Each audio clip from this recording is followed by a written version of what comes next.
Chapter 2. Energy Vibrations.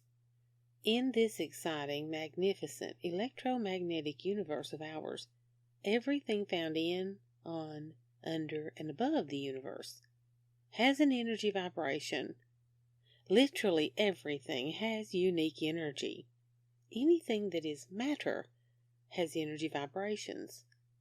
When energy is discussed, however, most people think of energy in relation to our bodies, such as, I ran out of energy before the day was half over. Or they relate energy to an energy crisis, gas, gasoline, oil, fuel, or electricity.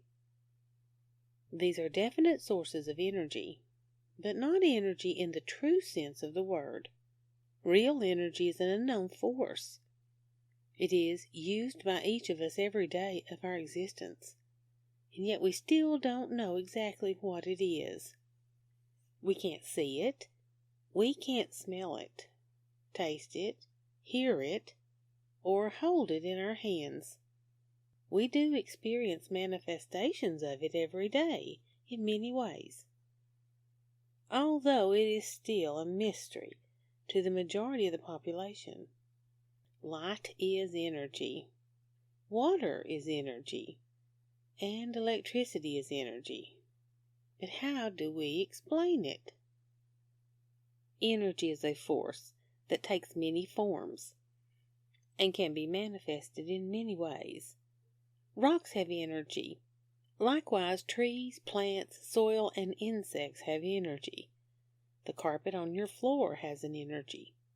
So does the material in your sofa, the wood your piano is made of, and the ivory keys. Glass in the windows has energy vibrations, as well as the brick in the fireplace, the frame around the painting, and the paint in the painting, the food you eat, the clothes you wear, your hair, your nails, your glands, and your organs all have energy. Everything about you is energy. Most importantly, though, for the purposes of this book, it is imperative to understand that your feelings and your thoughts are energy. Your feelings and your thoughts are matter, and according to what physics has taught us, matter cannot be destroyed. The form of matter can be altered, but matter itself is indestructible. Scientist and author Edward W. Russell postulates the actuality of thought fields. In the book, Vibrations, we're told that a thought is an independent force all its own, and it can produce effects, which form a field. So, if thoughts are matter, and have their own thought field, why can't they be destroyed?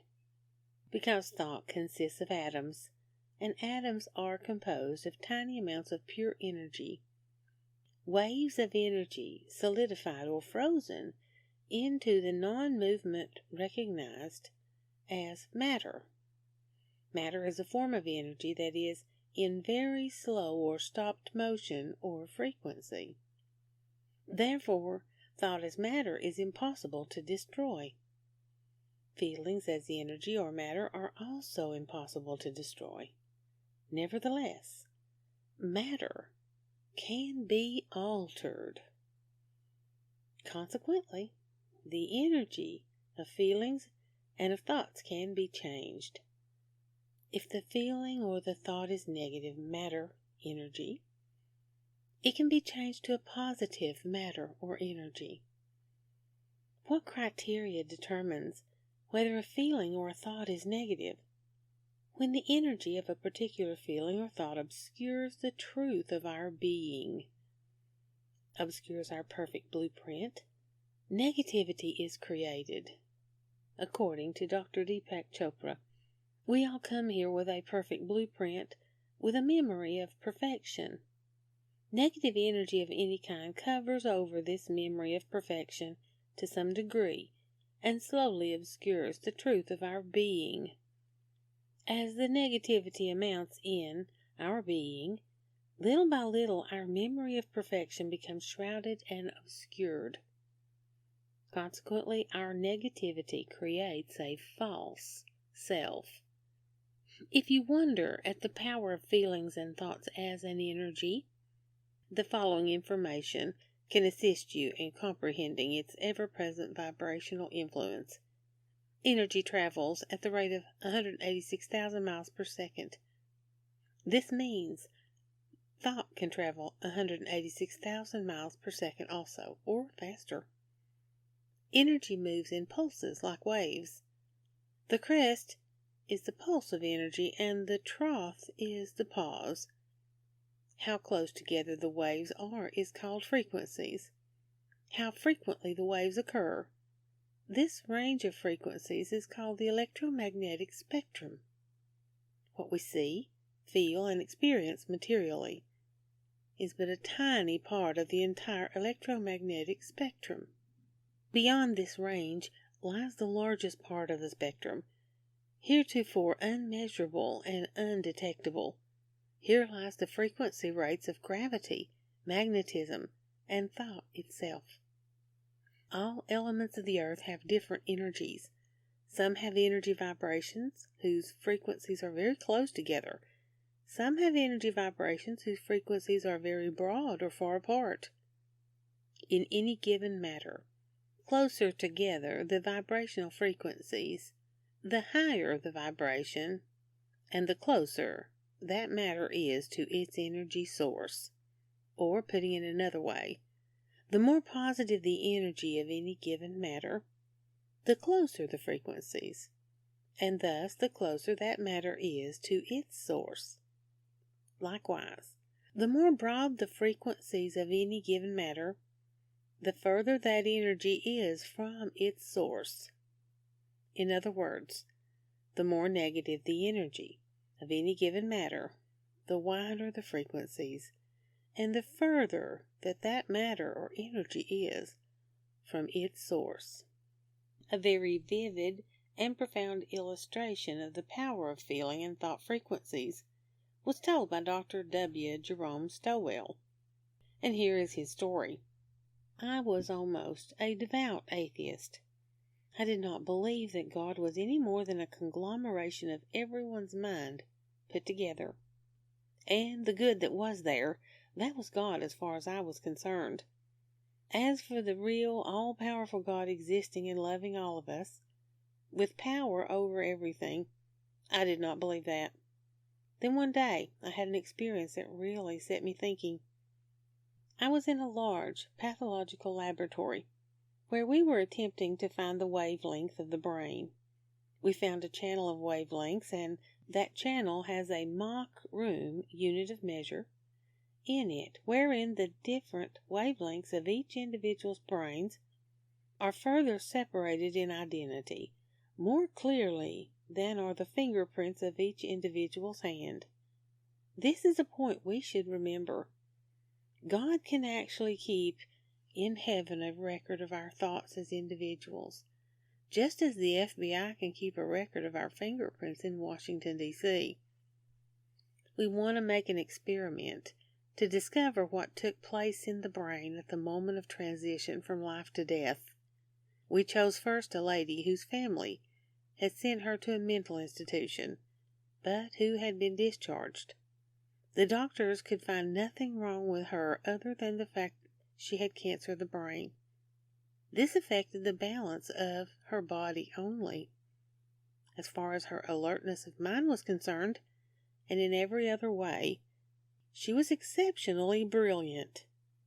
We knew she was on the verge of death, and she was informed in this research hospital that she was going to die. We arranged a tiny pickup in her room to ascertain what would take place in the transition of her brain from life to death.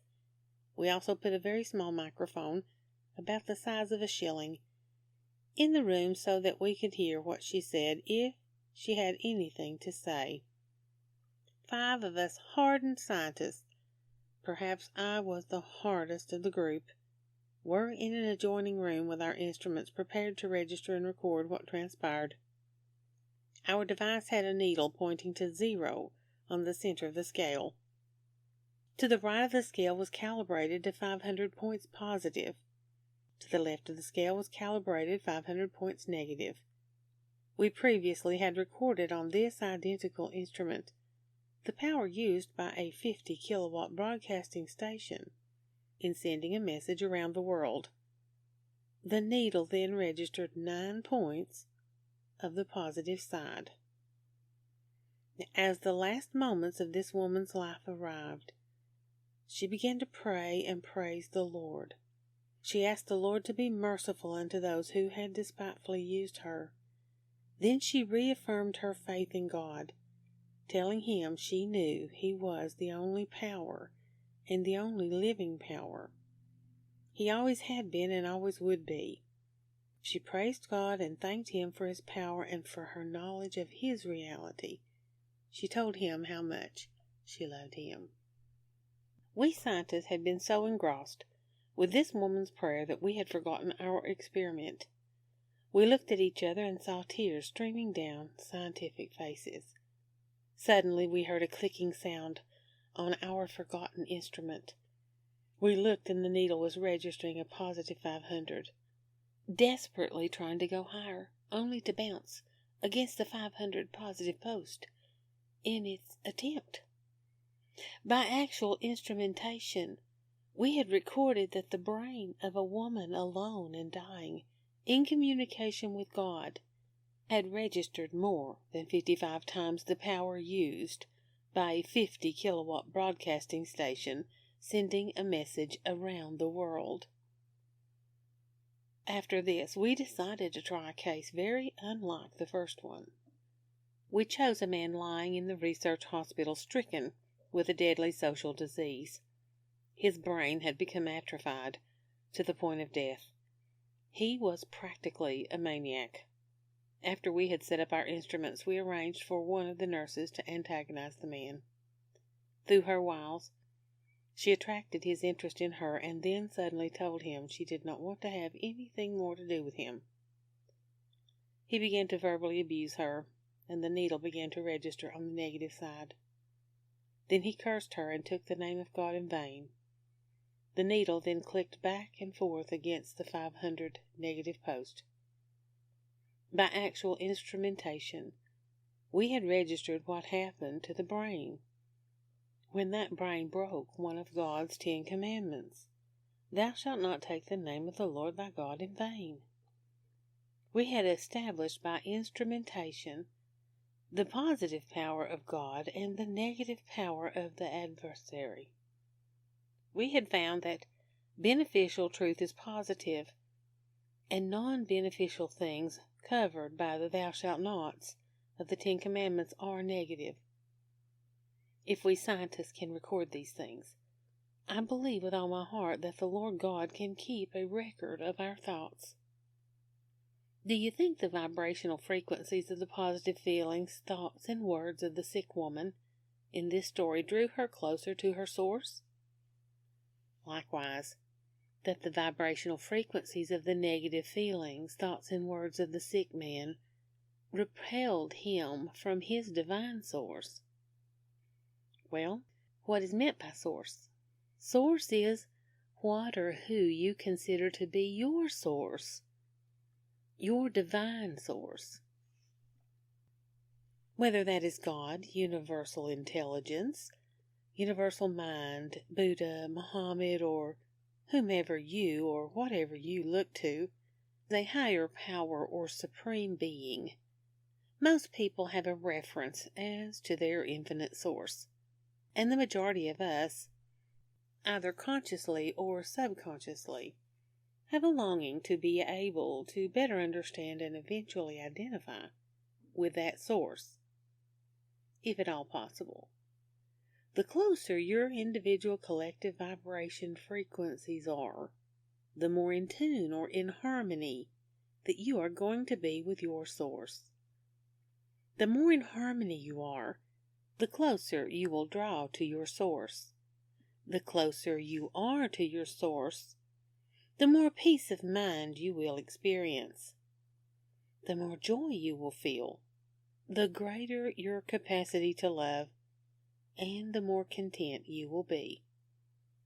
It would be interesting and revealing if someone were to take a poll to ascertain how many people truly experience the above characteristics of well-being on an ongoing, continuing basis now in their lives.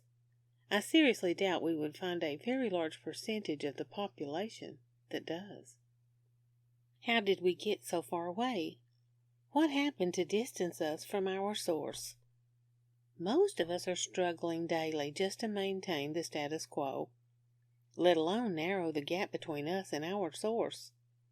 Has the collective fear, anger, hate, pride, greed, blame, hurt, bitterness, discontent, judgment, misery, sadness, hopelessness, and unhappiness in the world today helped contribute to the conditions in which we presently find ourselves? In the process of becoming civilized, it seems that man has repelled himself further and further away from that which creates positive vibrations. The vibrations with the more desirable, closer frequencies. In our quest for comfort, success, riches, and gain, we seem to have strayed far away from the positive vibrations. Even though good intentions motivate most people, there is an increased inability to create and enjoy qualities of well-being in our lives, qualities which establish vibrations with the closer frequencies on a permanent basis. In an effort to fill our basic needs for love, acceptance, and recognition, unfortunately we get caught up in what society seems to foster, the frame or game of seeing who can get the most, do the best, and have the biggest. Anything to get gain seems to be a general rule with much of the human race today. Consequently, many themes on television, MTV, in movies, literature, magazines, and music appeal to our more base, sordid, and depraved qualities. Many of the foods on the grocer's shelves are even prostituted to the point that we hardly recognize them as being creations of God or products of the universe. If we add to all the items hereforto listed, liquor, tobacco, drugs, there's a further compounding of negative vibrational energy. This is all in consequence of the evils and designs which exist in the hearts of conspiring men in our time. These men do not care who has to suffer or who dies, just as long as their objectives are met. Anything to get gain is the motto, and the gain is called greed or power. The theme continues, anything to excite or satisfy my senses, anything to satisfy my appetites, anything goes, regardless of what it is.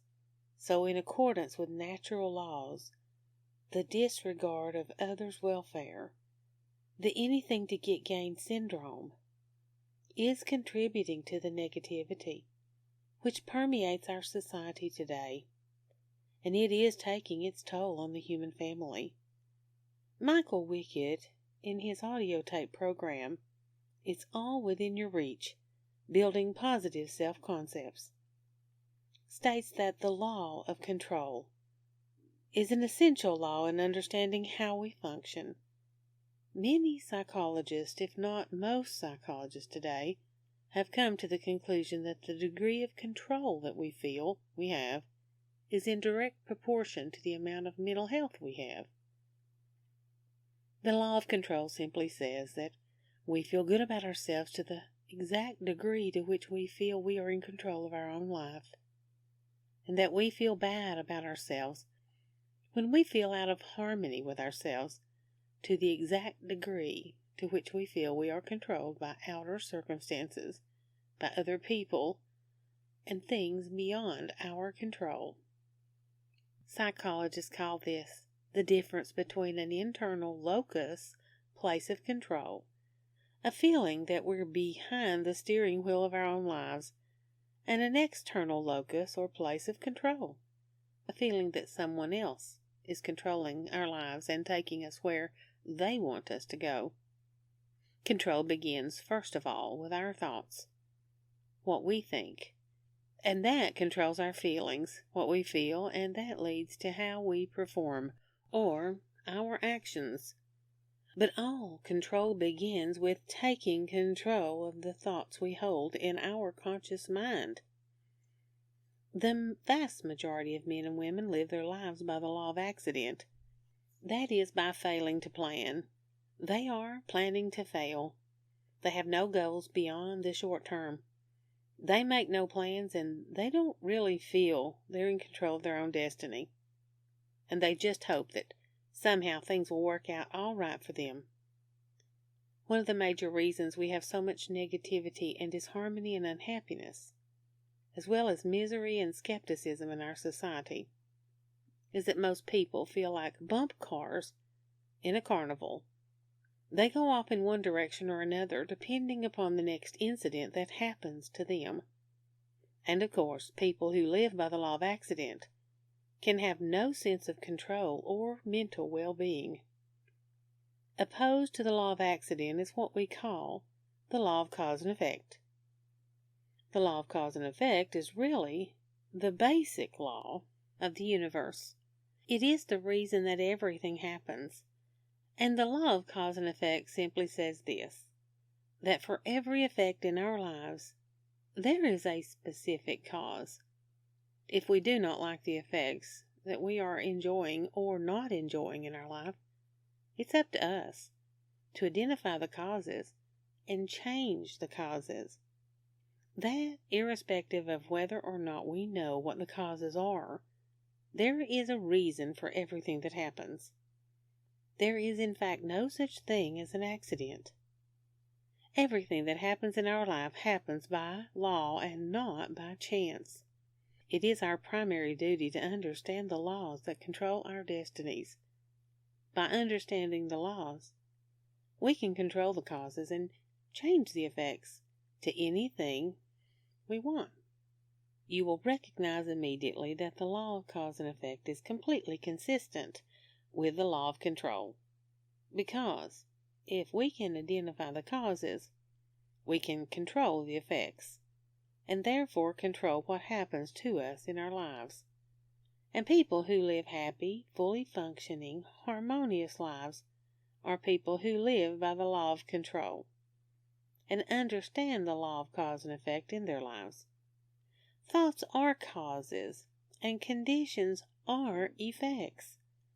Our thoughts are always the primary causes of the conditions or effects in our lives. And what causes our thoughts? Our feelings. We control our lives by our thoughts. Everything we are today is the sum total result of all the thinking that we have done to this moment. If we wish our lives to be different in the future, we have to change our thinking in the present. And by doing so, we change the direction of our lives. Another author puts it this way: in all the universe, there can be no such thing as luck or fate. Every action, every thought, is governed by law. Behind every bit of good fortune lie the causes that we ourselves have sometime, somewhere, set in motion. Behind all ill fortune, we will find the energy we ourselves have generated. Every cause must have a certain definite effect. There's no dodging the results. We reap what we sow with exact mathematical precision. Venice Bloodworth, Key to Yourself. Any undesirable condition we find ourselves in today is telling us that the natural laws have caught up with us and are witnessing this law of cause and effect reigning supreme on our parade. Our intelligence knows when we are not in harmony with the laws of the universe. We can only compromise for so long before the evidence is clearly obvious that natural laws have not been observed. The breaking of natural laws causes disharmony. The problems and challenges people are experiencing in their lives everywhere as well as the undesirable conditions or events we may be experiencing in our own life, is a very clear indication that natural laws have been and are being not only broken, but desecrated. Then, when we combine all the factors of imbalance in our inharmonious environment with the individual negative feelings, thoughts, and emotions that we have been burying for years, the problems of disharmony and imbalance are further compounded. This disharmony has brought about a definite fragmentation of individuals, as well as families, cities, and nations. And the wide-scale fragmentation it has created is the unfortunate effect all these collective negative energy vibrations are having on human lives on a global basis today. Another sad commentary that results from breaking natural laws is the gross personal imbalance it causes, which subsequently undermines an individual's ability to have or maintain peace of mind and a continual sense of well-being. When we as individuals decelerate or halt this fragmentation by fixing or making a change or changing the energies in ourselves, we can experience the harmony and balance that we are seeking, which is a natural byproduct of our shift. At this point, our shift will have positive and far-reaching effects, not only on us, but in the lives of everyone around us. So what is it that needs fixing? Our feelings and our thoughts are what determined where we are today. If what is happening to us now, both physically and emotionally, is undesirable, our feelings and our thoughts are what need fixing. Many people have a difficult time identifying their feelings and their thoughts, and this was my problem also. Too many of us have not been taught to be cognizant of what is going on inside our mind or our body. We're so used to turning our pain and hurt over to something, drugs, or someone else to fix, that we have turned off our ability to be aware, to be sensitive or mindful. The majority of the human family's consciousness is either fragmented or missing entirely. Dr. Deepak Chopra tells us in his book Quantum Healing, when consciousness is fragmented, it starts a war in the mind-body system. You may be asking, so what do I do about it? Your first challenge will be to get in touch with your internal dialogue, what you are saying to yourself and what you are feeling inside. One way to help yourself become more aware is to be sensitive to what is happening around you. Take yourself outside any situation and just be an observer, as if you were sitting in the audience and witnessing a play. Many people ask me how they can begin to label their feelings, how they can become aware. My suggestion to them is to pay attention from every angle of their existence, seeing, hearing, smelling, sensing, feeling, even tasting, to what is going on in the situation they find themselves. And here are some simple examples. If you've ever walked into a room where two people have been engaged in a heated argument that you didn't even hear, you can definitely feel that those negative vibes or vibrations are still alive, resonating and bouncing around. The air or the vibes was so thick that you could cut it with a knife. Notice the look on each person's face, the body language, your feelings, your thoughts, the awkward moments when everyone is at a loss for words, other people's reactions, what is said, how surface or how deep the conversation is, etc. If you've ever been in love or been around two people who are in love, you can definitely feel those kinds of vibrations too. There is a connective energy between these two people that is expressed through nonverbal body language, inspired and motivated by the feelings which emanate from their hearts? How do they look at each other? How are other people acting by being around them? And what are you feeling just being in their presence? In other words, what are you seeing? What are you hearing? What are you sensing? What are you feeling? What are you thinking? Have you ever had someone say something to you that cut you to the quick? I'm sure most people have had this experience. We know when our feelings have been hurt, whether the person who made the cutting remark does or not. Think about it. Our feelings have been hurt. What caused them to be hurt? Where do these feelings come from in the first place? And why would one person be hurt and another person not, in the same set of circumstances? What makes the difference? Where do these feelings begin?